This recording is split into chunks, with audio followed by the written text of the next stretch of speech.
everybody. Welcome back to the Next Level Sports Podcast. I'm your host, Ant-Man Z, as always, with my main man, Andrew Crash Nash. Here we are on to the second game for Sunday football. We got the Green Bay Packers at the Philadelphia Eagles. This is going to be a brutal NFC matchdown. It's the old school teams. It's two of the most historic franchises in the NFL, especially in the NFC. This battle goes back decades and decades of a lot of playoff matches between the two teams. Crash, what's your initial thoughts on it? Yeah, we have to go back. Let's do a little history. Fourth time in the postseason, these teams have met. Long lineage, long history. We have to go back to Brett Favre. Okay. And Brett Favre and his gang going against Andy Reid and Donovan McNabb. Wow. It went into overtime. And it was a David Akers field goal, actually, that sealed the deal, 20-17. David Akers. Haven't heard that name in forever. This had to have been late 90s. 2003, actually, it says. Oh, it's 2003. Okay. I was off. But wow. That's been that long since we've had a playoff matchup between these two teams? Yeah, man. Wow. Okay. So they've both been pretty good teams for the last couple of years. I like what LaFleur's done in Green Bay, and obviously Sirianni has done very well in Philadelphia. These are two teams that it looked like they might go in different directions this year at points. Green Bay did not start off all that hot, if I remember, but then was able to get hot really quickly. And I even remember I was in a survivor pool earlier this year. I don't know if you get involved with those. If you don't, I'll make sure I plug you in with ours for next year. It's where you wait. That's not Ice Bass, is it? No, Okay. no, it isn't. It's where we pick a team each week to win, and then once you've picked that team, so if you pick, say, the Green Bay Packers, then you're done using them for the rest of the year. You have to pick a different team each week, and you just try to survive. You're just trying to pick a winner each week. And I was eliminated this year with the Green Bay Packers because I chose them as they played the Tennessee Titans. That's your guys over there. They did not exactly have a great year, but you know what? One of the games they won was against these Green Bay Packers. The Green Bay Packers, I'm sorry, no. Yeah, as a matter of fact, I have that completely backwards. Forgive me for that. What I did was I bet against the Green Bay Packers with your Tennessee Titans, thinking that with Jordan Love out of the game and Malik Willis, the rookie, or he's probably a third-year guy, but he hasn't seen the field too much. He's their backup quarterback over in Green Bay. I said, there's no way that Green Bay is going to be able to pull this game off. Yeah, well, Ant, you may remember when I met you down in Tampa, I was on this crusade to take off in a career of sports consulting. Yes. And I took off to Vegas to go do this. And it was actually Green Bay and LaFleur that actually sent me into the streets in horror story. Okay, sometimes maybe you'll have to. Yeah, a lot lost. Got smacked in the head. There's something deep and personal against these Green Bay Packers. Then is that what you're saying? Yeah. Well, good. Let me double down on that. Let me double down on that. 13,000 I lost putting money with them and the Bears. I took the Bears. Wow. They destroyed me in my survivor pool because I figured there's no way they're going to be able to beat the Tennessee Titans in week 3 with Malik Willis, but they did. And you know what that showed me? Yeah. That showed me that LaFleur over there, he knows how to dial up a game plan, right? Because this Malik Willis was not exactly known to be able to make anything more than a first read or run with the football. And I watched the Green Bay Packers run the football between Malik Willis and a couple jet sweeps with their wide receivers. And then, of course, they got the hard-nosed runner, Josh Jacobs. I watched them run the ball 17 times in a row on 2 different drives and only one throw, only one pass. But those 2 drives ended up in back-to-back touchdowns for the Green Bay Packers. This guy knows how to dial up a game. Yeah, very creative, and that's important. You listen, in football, and Crash, you're going to hear this a lot also. You got to be balanced. You can't be one-dimensional. And you got to be creative. you got to keep them guessing. You got to keep them. It's like that boxer in the ring. You know what I mean? You've got to keep them off balance. Left and a right and a jab. You can't be predictable. And it's funny you'd say that because both these teams are notorious for just running the football. In fact, the Eagles are least in the league passing. Passing. They're least. Wow. Yeah. I mean, I guess when you have Jalen Hurts and the ability to move the ball at whim, at least with the tush push. I mean, that's usually a 4th and inches situation. These guys, because of his leg strength and that offensive line, they pick up 3 yards every single time on it. They can almost make a game of that and work their way down the field if they wanted to. I'm not suggesting that. I hope Nick Sirianni doesn't do that. That is one of the most annoying plays in professional football to watch. I almost dislike every single time they do it, but it's effective, Crash. Yeah, I'm not real, and I'm glad you mentioned him. That's Italian, by the way, I guess. He's Italian? Yes, Okay, you're Italiano, so if you didn't notice, folks, Ant is Italian. But so I'm not real familiar with this guy, but I will say this: play caller Moore. It's going to come down to this for me, if you may. It's going to come down to the play calling of Keller Moore, which what's his name? Nick Sirianni. Yeah, he claims that there's somebody else in the background that's also a part of that. And also Adam on the other side, Adam Stinnett, I don't know how to say it. Stavash? Yep. Stavash.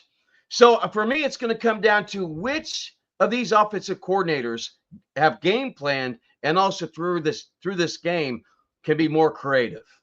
So I'm with you on that. I think a lot of it, especially in this game, is not going to be so much about game plan. Yeah. I think they're both going to come in with a game plan that they've worked on all week, that they hope works.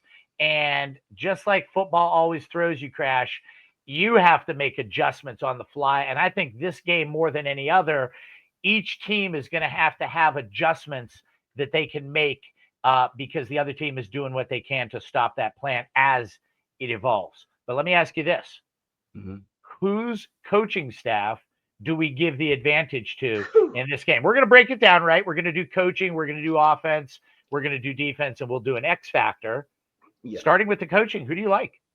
Well, I think we just said it. LaFleur, man, he's just remarkable, a genius. I don't bet against this guy, man. Like I said, I tried that one time and smacked me in the head. I mean, when I picked him, it was the old rival Bears and their defense. They just got Khalil Mack from the Raiders. And so who wouldn't go against a new head coach coming in for Green Bay? Everybody was leaving. And he proved that he can coach, man. The very first game, bam, against going back to play Chicago in Chicago. Who wouldn't take that? So I'm not going to bet against him, man, against that guy. It's got to go to LaFleur. I don't blame you. I'm going to give the advantage to Matt LaFleur also. How's the thing, though? Here's my one issue with that, even though I completely agree with you. It's that a game plan can only go so far. You still have to execute the game plan. And sometimes writing it down on a chalkboard or discussing it in the video room is a lot easier than being able to practice it on the field. And I'm talking specifically about players that game plans are drawn up around to stop. And you know that this game plan has been drawn up to stop Saquon Barkley. And the question is, can they do it? I think that LaFleur is going to give us something out of the gate that's going to look good at first, and we're going to have to see if Philadelphia can respond. But I still agree with you. I'm going to give the nod to LaFleur on that and the Green Bay Packers coaching staff. Now that moves us to the offense. You want to just jump into that? Sure, let's do it. Offense do you like? Yeah, well, you know, I do want to say also something. You was onto something, and you know, great minds think alike. You know, and then it comes down to next what? Players will give you answers. Yeah. Right? They'll help you make those adjustments. So coming right out the gate, you know, who am I already leaning to? Is that what you want to know? The offense? Yeah, who do you like? Oh man, they're loaded over on the other side. Let's also talk about, we didn't talk about the injuries. Yeah. Green Bay's coming in here bumbling with a lot of injuries, and the Philadelphia Eagles actually rested their key players, so they're going to come in this thing rested more so than Green Bay. And I'm looking towards we got to go Barkley. You're gonna. We all know you're gonna have to stop him. 2,000 yards rushing for the season. Amen. And everybody remembers he looked like a ballerina / Bruce Lee with his back. You know, who ever seen that before, right? Yeah, The that's play one of where those he things. jumped. Yeah, they're going to have to make a new maneuver in the Madden football game to be able to do the reverse spinorama leap. It's superhuman what he did there. So guess what? As you run the football well, which I believe they will, they've done it all year. What are you going to do? Stop them now? What's it open up? The pass, play action. And now, you know, and I'm looking for ex Tennessee Titans.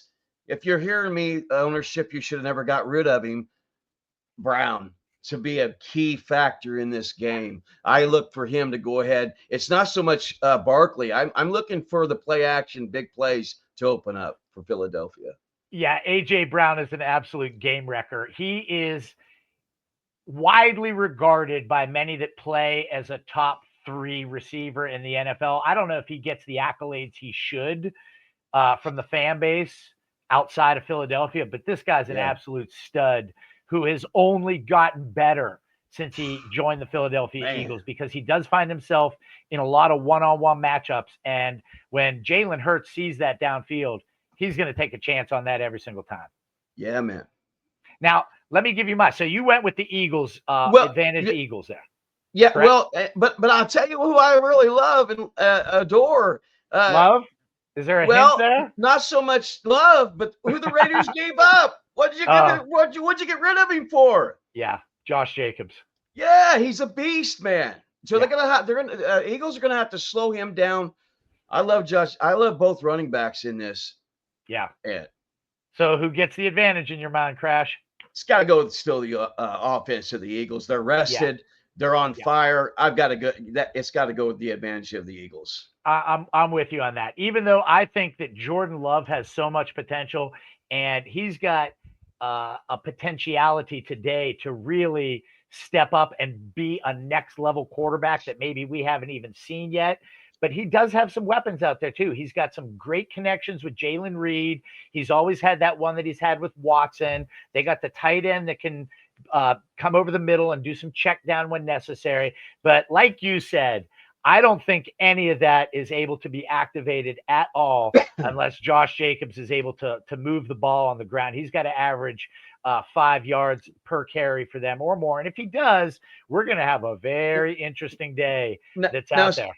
Now, something to keep an eye on. Christian Watson did go down, so they're going to be without him. And also, he's not playing. That's going to hurt. And so Love, he should be good to go today, but Love did injure his throwing hand. But he should be good to go. So let's keep an eye on that. Sure. And then, if I'm not mistaken, isn't Jalen Hurts just coming out of concussion protocol too? I think he had not just last week off that he was rested, but the previous week he was out for a concussion. I don't know if that has any lingering effects on him. Sometimes, look, as somebody that suffers with CTE yourself, you know that sometimes that has lingering effects that maybe are not as broadcast evident. Yeah. You know, if you're going into an NFC wildcard playoff game, Crash, are you telling your team you're still feeling a little woozy maybe? Or are you saying, no, I'm going to buck up and do this? Oh, it's always as a football player. I mean, you know, look, when doctors told me I would never play again, that'll be part of my story as we go on in time. I've got a titanium rod in my wrist.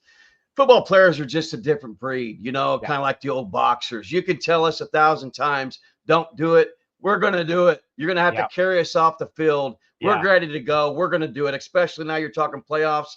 It's do or die, baby. Yeah, which is why, let me interrupt you real quickly. A lot of people were mad at Anthony Richardson, QB of the Indianapolis Colts this year. Remember when he took himself out of a game because he felt tired? Rightly so. Yeah.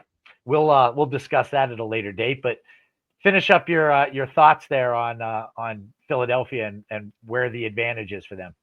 I mean, they're just too explosive. Let me also, outside of what I censor, Phil, because stats don't lie, right? Right. Let's do a little math in this thing. So Jalen Hurts win in the game, and he's fully healthy in all 10 games that he's in, 10-0. Oof. Average points a game, 27.7. I'll live with that. Okay. On the defensive side, the Packers have given up. Here's a trend: back-to-back games, 24 points. So we got the Eagles on one hand flying high at 27.7. On the other hand, it looks like the Packers defense is given just under that a game. So just to kind of throw that in there. Yeah. And I think that again, I agreed with you. I give the coaching to LaFleur, so Green Bay's got the advantage there, but I'm completely with you. We didn't even mention Devonta Smith, who's wide receiver 2 of Philadelphia. You know, if you choose to double A.J. Brown all day long, this guy is going to kill you. And then they got a heck of a tight end over there in Dallas Goedert also. So I just think Philadelphia has – Which, by the way, just came back on the roster from being hurt himself. Right. That's a big re-addition for them because he's just one of those guys that's an old school, tough, gritty football player that's going to go out there and take a pound and make some plays for you. So I'm with you on that. Advantage Philadelphia on that. Where are you at on them defenses? I know you just gave us some stats, but what are your actual feelings on it? To be honest with you, Ant, because you know that I've covered college so much, and I'm the kind of guy, if I don't know, I don't know, unless it's intuition. I kind of like take a back seat on this one because I'm not real familiar with either team as far as the defenses goes. I really don't have a guess or clue because I haven't really through all season stayed on these two teams. So, you know, maybe you know more than I do. I think that both teams' defenses has done well this year. I think the biggest tell for Philadelphia is that they were able to stay in games over the last couple weeks with their backup quarterbacks. Yeah, Kenny Pickett was even out there because their defense knows how to get off the field. Their defense is a little bit of a bend but don't break defense. And I don't have the statistics in front of me, but I want to say that both of these teams finished within the top 15 in defensive categories for the year. Somebody can correct us on that if we're wrong, but I don't know that there necessarily is an advantage here aside from the pass rush of the Philadelphia Eagles. That's going to be the determining factor right there. You got something, Crush? Now I'm going back to one of their last games. The Packers linebackers is going to be the question if they can hold Barkley. Yeah. They held Swift to the Bears under like 3 yards a carry or something like that. So they did really well. The question will be can they do it against this beast of a human being in Barkley? Yeah. Yeah, that's what it's going to come down to. And by the way, I'm looking right here at the stats. It looks like 2, 3, 4. The Green Bay Packers are ranked 5th overall in defense. Okay. And Philadelphia is not too far behind them at 8th. So you got 2 top 10 defenses here. Mm-hmm. And I think that's a wash across the board, to be honest with you, because even though Green Bay ranks a little higher for the season, you got Saquon Barkley you got to deal with on the other side. And if you somehow find a way, let's say they somehow find a way to stop him, which, you know, most teams that have been able to stop his rushing, which, Crash, how many is that? Guy had 2,000 yards. Not many, right? No, not at all. There's not a better back in the NFL that comes out and catches a pass that does that. This team doesn't do a check down. Saquon Barkley is a guy who's going to beat the first guy on him every single time. So you better have 2 men covering him as he comes out of the backfield for passes. And he's even gone on wheel routes, fly routes. You can line him up anywhere on the field. I just don't know that Green Bay's defense looked top 5 after the end of today. He's that dude. And as an ex-linebacker, I'm going to tell you something. You're going to have to, first of all, take a right angle at this guy. Yeah. Okay. Some of you that don't know what right angling means, you got to be in perfect position, because just if you're off just a little bit, or you over pursue, one little hitch, or if he lowers his shoulder, he's gone. Yeah. You know what I mean? So and then at the same time, you got to cover the flats, right? Yeah. And that's going to be key. Can these linebackers do that with everybody else that they got going on? And then you got Hurts. If he is really healthy, he'll take off on you, man. They got their hands full. They sure do. I don't know if they're going to look like a top 5 defense at the end of today. If they do, if they're able to muster up a game plan, and like we said, LaFleur, we gave him the advantage. If he's able to evolve with the game, they may be able to keep themselves in it, and it might come down to something interesting at the end. But I think I'm with a wash on that one. Yeah. I'm not going to give the advantage to either team. That leaves one category, and that's our X factors. Who you got, Crash? Who's your X factor in this game that can make everything we said just kind of go away even, and that person take over, and that becomes the game right there? Well, it goes back to their last meeting as well. I think it was in Brazil. Shout out also to Royce Gracie from Brazil when they last met. It goes back to my Tennessee Titans that gave up a player. Why would you give him up? He's a franchise wide receiver. In Brown, it's going to be Brown, man. I believe he's going to go off on him. I don't care. You're going to shade him, whatever. With this running game that Barkley's going to present and flash the pants, it's going to be Brown. And you watch to see. I'm going to say 2 touchdowns, receptions from him. Yeah. Okay. My X factor in this game is going to be Jordan Love. Oh. I believe that if he can reach a new level of his quarterback play, instead of in the last couple of times he's had some really big games. In fact, I think even in that matchup earlier in the year, when the pressure's on him, he's caved a couple times. And he's trying to force things that really aren't there instead of taking what the defense gives you. But I do believe that he has the ability to pick Philadelphia apart with big plays if Josh Jacobs holds up his end of the deal and is able to run the ball on Philadelphia. That could be a huge X factor. That being said, Crash, I picked Philadelphia by 10 in this one. I got him by 10. You said 10, 7? Huh? You say 7, or did you not give a score yet? No, not yet. I'll tell you. I'm trying to put words in your mouth. I believe it's going to be a shootout. Okay. I believe it's going to be a shootout. I'm looking at how much you say, Ant? I got Philadelphia by 10. By 10, huh? Yeah. And I could go with that shootout. I could say that it could be a score of like 35-24.